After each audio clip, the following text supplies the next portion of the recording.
Hey you guys, this is Mr. Barfield. My first teaching lesson with this at-home learning, so we'll see how this goes.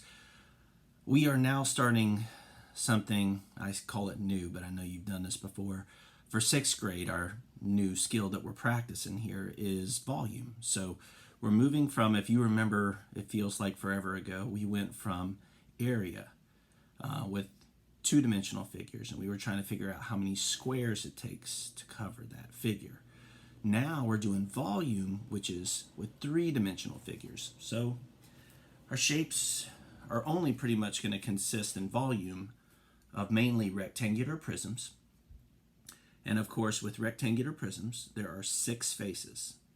And with this rectangular prism, you can see that it's called a rectangular prism because it's got 2 rectangular bases on the what I would call bottom and top. And then on the side are a bunch of rectangles that connect those. Okay, prisms have 2 bases that are made up of polygons, and a pyramid, which we'll deal with later, only has 1 base and the point at the top. And pyramids are made up of a bunch of triangles, but we're going to deal in volume with just prisms. Okay, rectangular prisms, square prisms, again, has 6 faces. So you got the 4 what are called lateral faces, the 4 side faces here. Those are all rectangles, and then this square prism has 2 square bases. Okay, so that on this one, what's interesting is you're going to have all 4 of these rectangles be the same congruent shapes, but these squares, of course, are not the same as those 4, but they're also, the bases are congruent.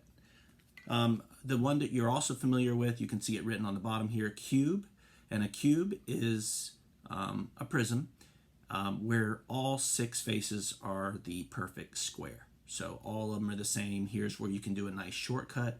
Multiplication is just repeated addition. So with area, we were always trying to figure out, boy, you can see the tape, can't you?